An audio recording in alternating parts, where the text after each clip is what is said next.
everyone, welcome back. Long time no see. It's been a while and I thought I'd get back into it. It's the start of a new year. I want to start doing things that I enjoy again, and hopefully this time it'll stick a little bit better. I think it will. I got more time now. I was busy graduating law school and starting a whole new life and moving into a new home and a whole bunch of stuff, but I'm feeling a little more settled and I'm feeling like I want to share more book opinions. And so if you guys want to stick around and watch, today I'm here to talk about my favorite books of 2024. In 2024, I read 41 books. I enjoyed most of them. There were none that I hated. I don't think my rating ever went lower than like a 2.5. It was a solid reading year. It was also a solid audiobook listening year because I was listening to some audiobooks. I think in December I listened to six or seven. Out of the 41 books that I read or listened to on audiobook, I have 10 favorites to share with you. Maybe you've read them already and I can hear your opinions about them, or you haven't read them and you can put them on your TBR and read them this year. The first book that I want to talk about, it's none other than Daisy Hates by Jessa Hastings. This is the second book in the Magnolia Park series. This continues the series from a completely different perspective. Magnolia Park series is about a group of London socialites who are friends that have extremely entangled and sometimes toxic relationships and friendship dynamics, and they're navigating their very unique situation in privileged lives, but experiencing human emotions that we would all experience. This book follows Daisy Hates. She grows up with her brother raising her. They're connected to the mafia, and she's a 20-year-old who's just trying to figure out what's normal life for a 20-year-old who wasn't raised by her mafia lord brother. It's obviously sounds so unrealistic and whatnot, but I think this author does a really good job of just making the story what it is. Never tries to blow anything out of proportion or make this grandiose situation. It feels so real. If I could say anything about the Magnolia Park series so far, it's that I think these are real people. In my mind, I know it's silly. Every book that I read, I know it's characters and it's not real. Sometimes it feels real. These ones are just written in a way that these people feel like they are living in London right now, and I could go there and like see them, or I'd see them in the newspaper or on the Daily Mail. That's what I really enjoy about these books, and that's why I really like Daisy Hates. I found her to be an even more enjoyable main character than Magnolia, and I liked following her journey and being a 20-year-old, kind of getting involved with a boy who doesn't know what he wants particularly, and then also deciding for herself, like, does she want to be in the life that she's in. So I really enjoyed that one. I give it 5 stars. I definitely recommend. The next book that I really enjoyed was a rom-com. It is Just for the Summer by Abby Jimenez. I think this was a really popular book in 2024. I read it right when it came out. This book is part of an interconnected standalone series. I believe the other 2 are Part of Your World and Yours Truly. I may be messing that up, but they all are kind of rom-coms set with characters who work in the medical field. And so same happens here, but it's not as tied to the medical world. I can't really compare it to the other books since I haven't read them. But in this book, there's 2 point of views, and the main character, Justin, writes a Reddit Am I the Asshole, where he explains that he has some sort of curse on him, and every person that he dates ends up going on to find the love of their life after Justin and them break up. And so our other main character, Emma, reads that and is like, wait a minute, that happens to me. Weird, that happens to me. And so they start connecting and come up with the plan that they will date each other and break up so that they can break the curse and go on to find the next person who will be the love of their life. This is just a really good summertime read. Honestly, truly read this like around the summer or right before summer. That's when I read it. I think it was like April, so obviously a little ways before summer.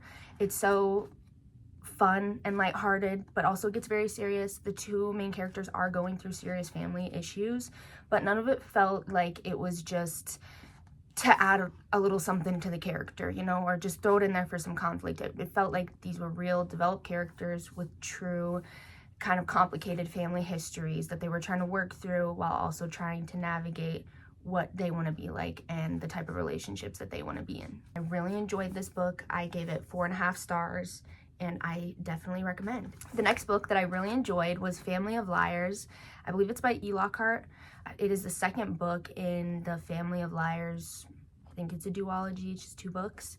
I read the first book in 2023 and I really enjoyed.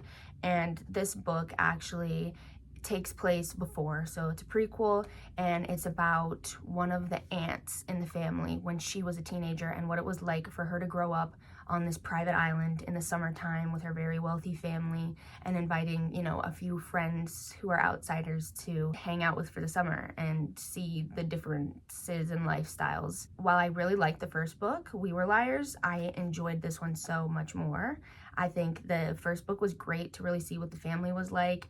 These books just really complement each other to explore that dynamic of this family and the lengths that each person would be willing to go to protect the family or to protect themselves from the family. From this aunt's perspective, when she was younger, I really enjoyed it. You are just trying to figure out what happened over this summer that she feels it's so important to talk about. And it really ties up nicely, and I definitely recommend. The next book that I really enjoyed was a historical fiction called The Wolf Den, and it is set in Pompeii, obviously before, you know, the eruption of Mount Vesuvius. The main character is a brothel worker. She was brought there pretty much against her will. She was sold for money. Her family needed the money, and she's trying to figure out how she's gonna get out of it. You just kind of see her will to live, her will to break free, and this book has a really good womanhood element of what these women are going through, how they perceive it differently, how they dream the same or different things, and where they picture themselves after experiencing a life like this. So I just thought it was good. I mean, I don't know about the historical accuracies of it or anything like that, but I just thought the setting is really immersive in Pompeii, and it's an enjoyable storyline to follow this woman who's trying to do her best to break away from the circumstances that she's in and the people she's encountered and the opportunities that she's given, or what looks like an opportunity but may not end up actually being a good one. The next book that I really enjoyed was a YA historical fantasy, What the River Knows. It is by Isabel Ibanez. Our main character is a 19-year-old who lives in Argentina, and her parents leave every year to go study and explore for ancient artifacts in Egypt. And it's just been a common thing throughout her life to not have her parents there, or to have them for a little bit of time while she lives with her aunt is kind of raised by her aunt while her parents go to pursue those things. And she eventually gets a letter that says her parents have died in Egypt. So she decides she's gonna go there, and she's going to see what was worth being in Egypt for all those years, what was worth leaving her behind. And she gets there and realizes Egypt is just this magical type of world, and then there really are elements of magic going on with the artifacts that they're finding, and maybe her parents died in nefarious ways, and so she just goes there and tries to figure it all out while she's there. I think it's really immersive. The Egypt setting is a fun exploration, and I like the other characters. It's not too many characters to follow. It's just enough, and I really liked how this character navigated everything. She's truly a 19-year-old exploring a new world for the first time, but I thought it was a really fun read. So if you like historical fiction, or it's definitely a historical fantasy, then I think you'd really like this book. The next book that I read in the summertime, so it was perfect, and it's called Summer Sisters by Judy Blume. Obviously, we know Judy Blume as a children's author. She does write young adult stuff too, and I think even adult works. I've always liked Judy Blume, and I'm really glad I read this book. I almost wished I read it sooner. I read it as a teenager and could have seen how I thought about it then and how I thought about it now. This book is just about two friends who go and spend the summer together at one of their vacation houses, and how they grow and develop through girlhood together, separately and what it means to be a young girl with a best friend. I just thought it was a really enveloping story. It's very slice of life. It just really gave me everything I needed in the summertime, gave me everything I needed as a young woman who remembers what it was like to have a girl best friend and to go through the ups and downs of it and to imagine what your life will be and then see how it really turns out. And so I just really enjoyed this. If you like a story like that, if you like something that's set in the summertime, or you like to see characters grow over the years from, I think they're 12 until they're in their 30s, then you would really enjoy this. I think I gave it 5 stars. This was a really, really good book. The next book that I really enjoyed, I actually listened to as an audiobook, Throne of Glass by Sarah J. Maas. Very popular series. I listened to it on a road trip with my boyfriend, who ended up getting very much interested in the storyline. I'm really happy that I started it because I am enjoying it a lot. I did read 2 of the Court of Thorns and Roses books in 2024. And I liked them enough, but they weren't like gripping me where I had to finish the rest because I still haven't. So I decided to give Throne of Glass a try, and it was amazing. I really enjoyed it. It is about a young girl assassin who lives in this terrible, terrible prison that she had to go to when she was caught, and she's being brought by the king to compete in these trials to be his assassin, to be his right hand. She has grievances against the king. We don't exactly know what they are, and we kind of see them develop, but we don't know the whole backstory. We're kind of just thrown into the story of this girl's life, but you are rooting for her and you want her to make it through these trials, and she's got help along the way, and they bring a really fun dynamic. I think it sets up for some sort of love triangle to happen, which is always exciting. I don't know, some people like a love triangle, some people hate it. I thought it was just fine. I'm always rooting for the underdog though, and the underdog almost never gets picked, so I'm assuming as the series goes on I will be disappointed in that, but it just had me gripped. You know, I'm really excited to continue the series, and it was a believable main character. She was a teenage fantasy character, but she wasn't as insufferable as I find some of them to be. And so if you haven't started Throne of Glass, I really recommend you do. I gave it 4.75 stars, and I actually can't wait to finish the series. The next book that I picked as one of my favorites is The Alchemist by Paul Coelho, I believe. I may be butchering his name. I gave that a 5 stars. It's a really short and easy to follow book. It is about this young shepherd boy who has visions and dreams of a treasure that he feels so compelled to go find, and he gives up his sheep to go on this journey and find this treasure. And really what it is following this boy and encountering other people who have lessons to teach him, and that's what he's experiencing along the way, are these lessons in life and purpose and your personal legend. And as I was reading it, it's so clearly that the author is speaking to the reader. You know, he's writing the story of this boy, but he's speaking to the reader to compare and to think about and reflect on your life. What's your journey? What's your personal legend? And that's what I did while I was reading it. I really enjoyed it. I liked what the boy encountered, but I also liked the self-reflectiveness of thinking about my life in comparison or in parallel with the main characters. So if you want something that's a good story to follow, but really you're looking inward, then this is the book for you. I gave it 5 stars. It's something that people read to really give them hope or to help them internalize, you know, what they've been through, what they may go through, and what it all means. The next book, I read a lot of thrillers this year. Or mysteries. They're all kind of mixed together, thriller mysteries. And this one I picked out specifically that I really liked. It was Hidden Pictures by Jason Rekulak. And it is about this young woman who has gone through a really tough time in life and hit a rock bottom, but she's recovering, she's making her life better, and she applies to be a nanny for this rich family who has a young son.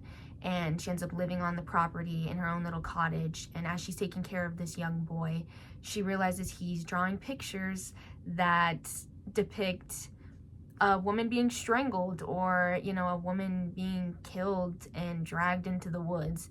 And she decides this obviously isn't a normal thing, and she wants to get to the bottom of it. And as she keeps trying to explore what this boy's going through that would make him draw those pictures, or what's happening around them, you know, she's just getting gaslit the whole time. This book was like gaslighting 101. I felt so bad for the main character to have to go through all that. At the same time, it was kind of realistic, and it also, you know, there were characters that helped her along the way that made it a little bit easier to follow along with. For a thriller, I really enjoyed this one, and I would definitely recommend it. I gave it 4.25 stars, and I look forward to reading more Jason Mikulik books.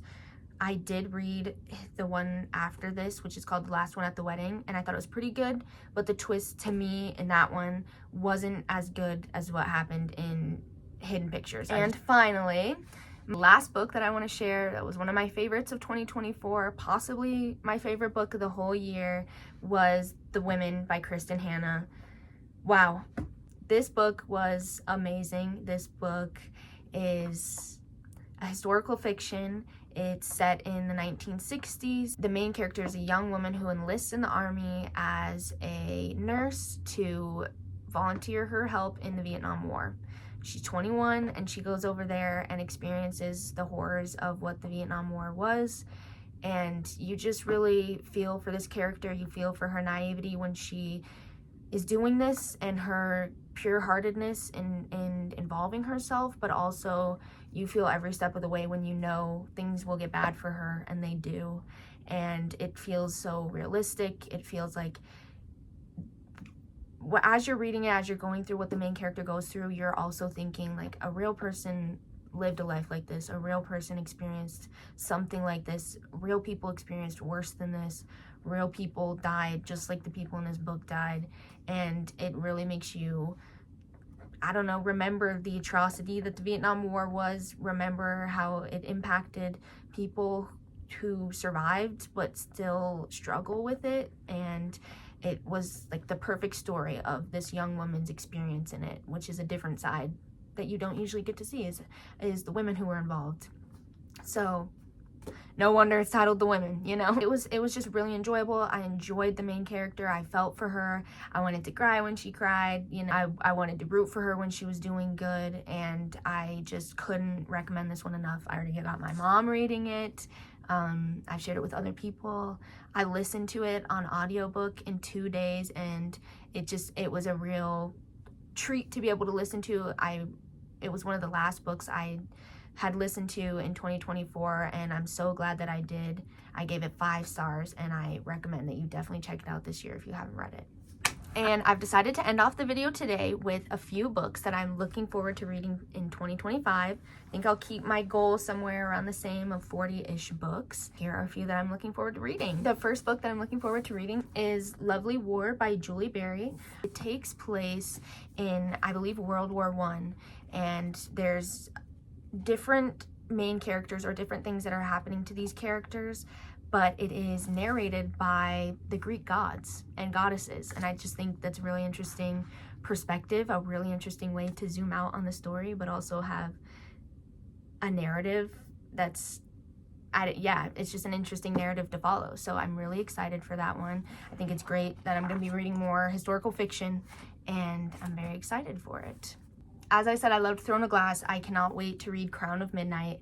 I actually think I have convinced friends to read Throne of Glass, so I may be able to start a little book club so we can start reading Crown of Midnight next together and sharing it and experience it. I'm really excited. I liked the main character. I can't wait to see what happens to her. I think this story is only going to get crazier, and I'm really excited. And then finally, the last book that I want to share that I would like to finish this year is Finding 13 by Chloe Walsh. I am so excited. I actually started reading this already. It is part of a series and takes place in Ireland. 2 young kids in high school together. One is a young girl who's who's changing schools after being severely bullied, and she meets the star rugby player. I think it's going to be, you know, a high school romance, but people really enjoy it. I have kind of, you know, exited my high school romance era, obviously, but there's a lot of young adult readers, a lot of younger people who really like this book, who think that Chloe Walsh portrays these characters really well, and the, like, very real and heavy situations that they're going through. And so as long as there's more than just two teenagers liking each other going on, I think I could really enjoy this book, and I can't wait to finish it. I am only a little bit of the ways in, but I'm excited to see what happens, and I'm excited to like these characters because after this, there are other characters in the book who get their own books. So I'm really excited to continue those if I enjoyed this one. Anyway, thank you so much for watching today. I can't wait to share more of the books that I read this year, more of the books I want to read. I can definitely make some reading vlogs along the way or any other bookish content. And I'd also like to hear what your favorite books were of 2024, what books you look forward to reading in 2025, and I can't wait to see it in the next video.